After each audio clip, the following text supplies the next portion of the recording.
जब भी बात हो रहा है एक्सिस बैंक का क्रेडिट कार्ड, तब अब बात तो करना पड़ेगा फ्लिपकार्ट एक्सिस बैंक का क्रेडिट कार्ड के बारे में भी, क्योंकि फ्लिपकार्ट एक्सिस बैंक एक ऐसा क्रेडिट कार्ड है जो फ्लिपकार्ट के साथ टाई अप कर एक्सिस बैंक लॉन्च किया है। Flipkart Axis bank credit card आखिर में क्या है? Flipkart Axis bank credit card के अंदर अगर आप ले तो इस कार्ड को, तो इस कार्ड के अंदर आपको कितना तक बेनिफिट मिल सकते हैं, आपको कितना तक ऑफर्स मिलते हैं, आपको कितना तक बेनिफिट मिलेगा आखिर में सही में इस क्रेडिट कार्ड को इशू करने के बाद, इस क्रेडिट कार्ड को लेने के बाद। इस वीडियो का मेन मकसद रहेगा Flipkart Axis bank credit card के बारे में। जी हाँ, फ्लिपकार्ट एक्सिस बैंक का पूरा डिटेल्स A to Z जितना हो सके उतना मैं एक्सप्लेन करने के लिए कोशिश करूँगा, उतना मैं बताने के लिए कोशिश करूँगा। इसलिए अगर आपको पूरा चीज़ के ऊपर जानना है, अगर आपको पूरा चीज़ के ऊपर पता करना है, तो इस वीडियो को आप लास्ट तक देखिए। किसी भी जगह पर आप एस्केप मत करना, नहीं तो हो सके बहुत सब मिस कर जो आखिर में आपके लिए हेल्पफुल साबित हो सकते। सो फ्रेंड्स, रियल टेक अगर बात करें Flipkart Axis bank credit card के एलिजिबिलिटी एंड क्राइटेरिया का, तो Flipkart Axis bank credit card अगर आप चाहते हो तो ले सकते हो, लेकिन अगर आप Flipkart Axis bank credit card के लिए अप्लाई करते हो तो आपका मिनिमम उम्र होना चाहिए 18 से 70, यानी मिनिमम 18 साल और मैक्सिमम 70 साल तक अप्लाई कर सकते हो। हालांकि ये बात अलग है कि आप अगर क्रेडिट कार्ड लेते हो तो क्रेडिट कार्ड का मिनिमम उम्र बैंक की तरफ से मांगा जाता है 21, यानी 21 साल। 18 साल पे किसी को भी क्रेडिट कार्ड अभी तक नहीं मिला है। अगर नेक्स्ट एलिजिबिलिटी क्राइटेरिया का बात करें तो अगर आप एक इंडियन रेजिडेंट है या फिर नॉन इंडियन रेजिडेंट यानी NRI पर्सन भी है तो भी आप Flipkart Axis bank credit card तरफ जा सकते हो, आप ले सकते हो, आप अप्लाई भी कर सकते हो। अगर आप Flipkart Axis bank credit card लेते हो तो जब भी आपको Flipkart Axis bank credit card मिल जाएगा तब आपको एक ज्वाइनिंग बोनस मिलेगा जो 1100 रुपीज़ रहेगा। जब भी आपका क्रेडिट कार्ड आप एक्टिवेट करोगे तभी ये वेलकम बोनस, वेलकम बेनिफिट आपको देखने के लिए मिलेगा। अगर एलिजिबिलिटी की बात करें तो अगर आप Flipkart Axis bank credit card के थ्रू फ्लिपकार्ट या फिर मंत्रा पे कोई भी ऑर्डर करते हो, कोई भी शॉपिंग करते हो, तो आपको 5% के हिसाब से जितना बार आप ऑर्डर करोगे उतना बार आपको अनलिमिटेड टाइम्स कैशबैक मिलेगा। इन जगह पे कोई भी कैपिंग नहीं है कि आपको इतना तक कैशबैक मिलेगा, इतना टाइम के लिए मिलेगा, आपको अनलिमिटेड टाइम मिल जाएगा। अगर आप कोई भी प्रीपेड मार्चेंट पे कोई भी ऑर्डर करते हो, कोई भी ऑर्डर प्लेस करते हो, तो आपको 4% का हिसाब से अनलिमिटेड टाइम से कैशबैक मिलता जाएगा। अगर आप दूसरा कोई भी प्लेटफॉर्म पे शॉपिंग करते हो, दूसरे कोई भी प्लेटफॉर्म पे यूज़ करते हो, यानी फ्लिपकार्ट मिंत्रा को छोड़कर अगर दूसरा कोई भी प्लेटफॉर्म जैसे कि अमेजन हो गया या फिर बुक माई शो हो गया, ये सब जो मतलब थर्ड पार्टी कोई भी प्लेटफॉर्म पे अगर आप कोई भी ट्रांजेक्शन करते हो तो आपको 2% के हिसाब से आपको कैशबैक मिलता जाएगा। जितना बार आप चाहो उतना बार आप स्पेंड कर सकते हो, उतना बार आप शॉपिंग कर सकते हो। आप इस क्रेडिट कार्ड के थ्रू ऑफलाइन ऑनलाइन बहुत जगह पे आप ट्रांजेक्शन कर सकते हो, और फ्लिपकार्ट का टर्म्स एंड कंडीशंस और एक्सिस बैंक का टर्म्स एंड कंडीशंस को मिलाकर आपको कैशबैक, ऑफर्स, बेनिफिट सब कुछ दिया जाएगा। तो अगर आप Flipkart Axis bank credit card लेते हो तो Flipkart Axis bank credit card के अंदर आपको एक ह्यूज बेनिफिट मिलेगा जो दूसरा क्रेडिट के अंदर उतना ज़्यादा नहीं भी मिल सकते।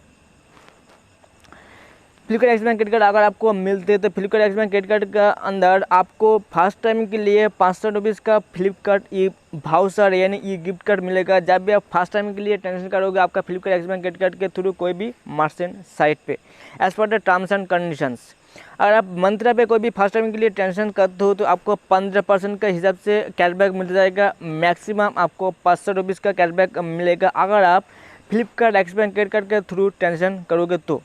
अगर आप Flipkart Axis bank credit card के थ्रू स्विगी पे कोई भी ऑर्डर प्लेस करते हो तो आपको 50% के हिसाब से अप टू 100 रुपीज़ का डिस्काउंट मिलेगा। मतलब अगर आप 200 रुपीज़ का कोई भी खाना ऑर्डर करते हो स्विगी से Flipkart Axis bank credit card के थ्रू अगर आप पेमेंट करते हो तो आपको 50% के हिसाब से 100 रुपीज़ का कैशबैक आपको या फिर डिस्काउंट आपको देखने के लिए मिलेगा। इस जगह पर मैं एक बात क्लियर कर दूँ,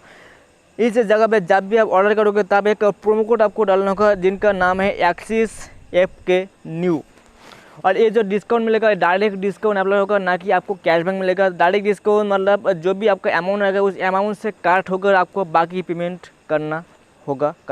पड़ेगा।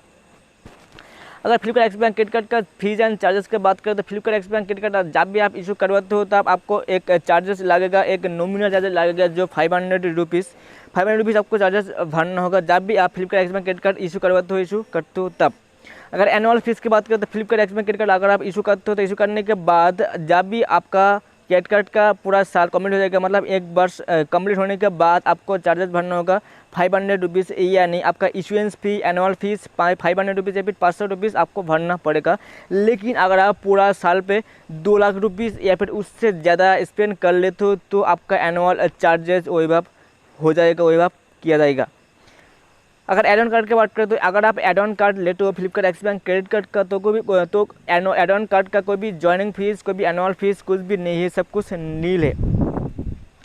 अगर आप Flipkart Axis bank credit card को रिप्लेस करते हो तो रिप्लेस का भी फीस आपको भरना होगा, जो रहेगा 100 रुपीज़। अगर आप Flipkart Axis bank credit card का अंदर आप कैश पेमेंट करोगे तो आपको फीस पेमेंट करना होगा 100 रुपीज़, यानी आपका जो भी क्रेडिट कार्ड का बिल अमाउंट रहेगा उस अमाउंट को अगर आपका नज़दीक कोई भी एक्सिस बैंक का ब्रांच पे अगर जमा करते हो तो आपको चार्जेस भरना होगा 100 रुपीज़ का। अगर डुप्लीकेट स्टेटमेंट का बात करते हो, जब भी आप आपका Flipkart Axis bank credit card का डुप्लीकेट स्टेटमेंट निकालते हो तो आप कोई भी चार्जेस आपसे नहीं लिया जाएगा, जो भी चार्जेस रहेगा वो वेव कर दिया जाएगा।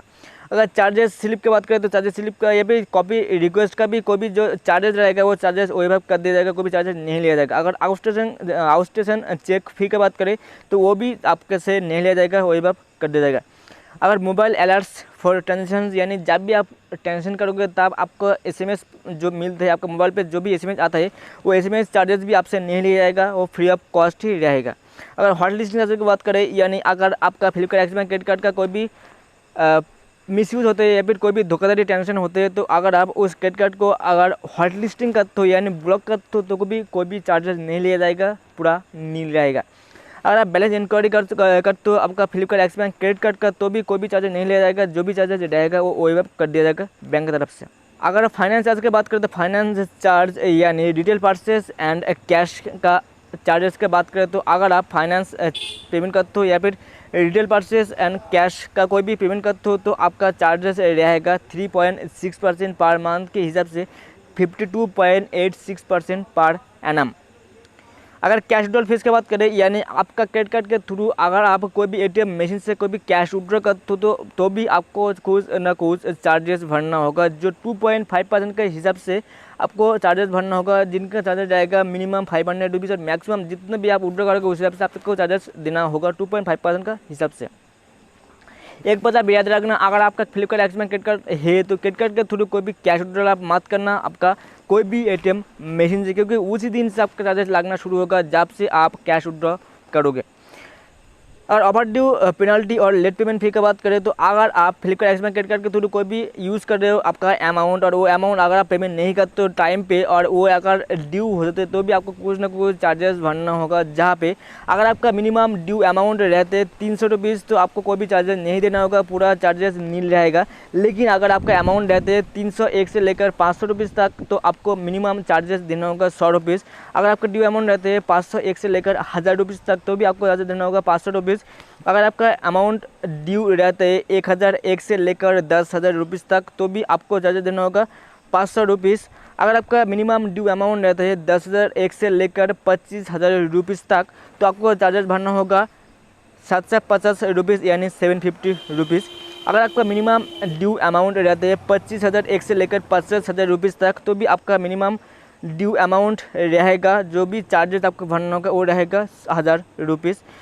अगर ओवर लिमिट पेमेंट की बात करें तो अगर आप ओवर लिमिट कर लेते हो आपका Flipkart Axis bank credit card के अंदर तो भी आपको चार्जेस भरना होगा 2.5% के हिसाब से मिनिमम 500 रुपीज़, और जितने भी आपको ओवर लिमिट रहेगा उस हिसाब से ही आपको चार्जेस भरना होगा 2.5% के हिसाब से आपको भरना पड़ेगा। अगर चेक रिटर्न और disorder fee of auto debit reversal का अगर बात करें तो अगर आपका क्रेडिट कार्ड के अंदर कोई भी ऑटो डेबिट इनेबल है और उस क्रेडिट कार्ड के थ्रू कोई भी ऑटो डेबिट नहीं हो रहा है या फिर डेबिट नहीं किया जा रहा है तो भी आपको चार्जेस भरना होगा 2% का हिसाब से, और मिनिमम आपका चार्जेस रहेगा 450 रुपीज़ या फिर 450 रुपीज़। सर्चेस ऑन परचेज और कैंसिलेशन रेलवे टिकट्स का अगर बात करें, यानी अगर आपका Flipkart Axis bank credit card के थ्रू आप कोई भी IRCTC यानी Indian railway catering and tourism corporation limited के अंदर कोई भी टिकट बुक करते हो तो टिकट बुक करने के टाइम अगर कोई भी आप कैंसिल कर देते हो तो जो भी चार्जेस रहेगा, जो भी अमाउंट रहेगा उस हिसाब से आपको चार्जेस करना होगा, चार्जेस भरना होगा as per the IRCTC terms and condition, यानी Indian railway catering and tourism corporation limited के टर्म्स एंड कंडीशन को आपको फॉलो करना पड़ेगा। अगर फॉरेन करेंसी ट्रांजेक्शन फ़ी की बात करें तो अगर आप फॉरेन करेंसी ट्रांजेक्शन करते हो तो आपका फॉरेन करेंसी ट्रांजेक्शन फ़ी रहेगा 3.5% का हिसाब से। जितना भी आपका अमाउंट रहेगा उस हिसाब से आपको चार्जेस भरना होगा। और एक बात याद रखना, as per the government terms and conditions, as per the government rules आपको GST भी भरना पड़ेगा। Flipkart x bank credit card के अंदर आपको एक ह्यूज बेनिफिट तो मिल रहा है, लेकिन इनका मतलब ये नहीं है कि आपको मैं बता दूं कि आप Flipkart x bank credit card की तरफ ही जाइए, क्योंकि Flipkart x bank credit card के अलावा भी दूसरा बहुत सारा क्रेडिट कार्ड है जो बहुत ह्यूज बेनिफिट वो प्रोवाइड कर रहे हैं, बहुत ह्यूज बेनिफिट वो दे रहा है। इसलिए मैं आपको कभी भी ये नहीं कहता कि कौन सा क्रेडिट कार्ड आपके लिए बेस्ट रहेगा, कौन सा क्रेडिट कार्ड आखिर में आपको लेना चाहिए, कौन सा क्रेडिट कार्ड आपके लिए अच्छा क्रेडिट कार्ड साबित हो सकते हैं। आप खुद ही डिसाइड करोगे। मैं कोई नहीं होता आपको ये बताने वाला, मैं कोई नहीं होता ये सजेस्ट करने वाला कि आपका ये क्रेडिट कार्ड बेस्ट रहेगा, आप इस क्रेडिट कार्ड को लीजिए, क्योंकि क्रेडिट कार्ड आपका खुद का रहेगा। आप खुद ही यूज़ करोगे, आप खुद ही लोगे, आप खुद ही पेमेंट करोगे, आप खुद ही जो भी चार्जर रहेगा वो चार्जर आप खुद ही भरोगे। इसलिए मैं कोई नहीं होता आपको ये सजेस्ट करने वाला कि इस क्रेडिट कार्ड को आप लीजिए। इस क्रेडिट कार्ड के अंदर आपको बहुत बहुत बहुत ज़्यादा बेनिफिट प्रोवाइड कर रहे हैं, क्योंकि क्रेडिट कार्ड मैं नहीं ले रहा, क्रेडिट कार्ड ले रहे हो आप। सो ये था आज मेरा अपडेट। सो आशा करते जो मैं एक्सप्लेन किया आपको हेल्पफुल हुआ है। अगर video please like comment share subscribe करना मत भूलिए थे, ताकि जब मैं ऐसे कुछ न्यू एंड इंटरेस्टिंग टॉपिक की वीडियो बनाऊँ उसका नोटिफिकेशन मिल जाए वीडियो।